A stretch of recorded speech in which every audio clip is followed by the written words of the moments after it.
Okay, welcome to next level academy. இன்னைக்கு நம்ம பார்க்க போற கண்டென்ட் வந்து நம்ம டிஎன்பிஎஸ்சி இந்திய தேசிய இயக்கம் இந்தியன் நேஷனல் மூவ்மெண்ட்ல நமக்கு ஒரு எமர்ஜென்சி ஆஃப் லீடர்ஸ்ன்னு சொல்லிட்டு நிறைய லீடர்ஸ் கொடுத்துருப்பாங்க. அதுல ஒரு லீடர் தான் நமக்கு வந்து மௌலானா அப்துல் கலாம் ஆசாத். இவரை பத்தி ஒரு சின்ன இன்ஃபர்மேஷன் பார்த்துடலாம். இதே மாதிரி முழு வீடியோ முழு தகவல் வேணும்னா நம்ம சேனலை ஃபாலோ பண்ணிட்டு லாங் வீடியோ பார்த்துருங்க.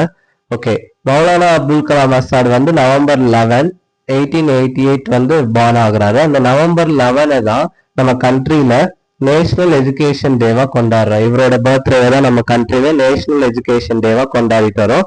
நெக்ஸ்ட், சுதந்திர இந்தியாவின் முதல் கல்வி அமைச்சராக இவர் இருந்திருக்காரு. மெயின் பாயிண்ட், இது ஒரு ப்ரீவியஸ் இயர்லயும் கேட்டிருக்காங்க. சுதந்திர இந்தியாவின் முதல் கல்வி அமைச்சர். நெக்ஸ்ட், இந்தியன் நேஷனல் காங்கிரஸ் ஐஎன்சியோட மூத்த தலைவரை இவர் தான். ஓகேவா?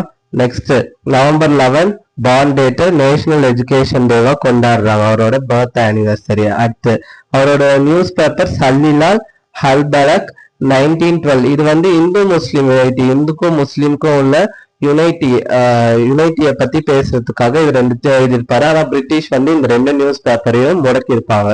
ஓகே, 1923 நடக்கிற ஐஎன்சி மாநாட்டுல இவர் வந்து தலைமை தாங்கியிருப்பாரு. நெக்ஸ்ட், இவரோட ஆட்டோபயோகிராஃபி சுயசரிதை வந்து இந்தியா வின்ஸ் ஃப்ரீடம். இதே மாதிரி 2-3 நோட்கள் எழுதியிருப்பாரு. இதை ப்ரீவியஸ் இயர் கொஸ்டின்ல கேட்டிருக்காங்க, இந்தியா வின்ஸ் ஃப்ரீடம் யாரோடது சொல்லிட்டு. நெக்ஸ்ட், February 22ல அவர் 1958ல டெத் ஆயிருப்பாரு. அவருக்கு வந்து 1992ல தான் பாரத ரத்னா அவார்டு வந்து கிடைச்சிருக்கும்.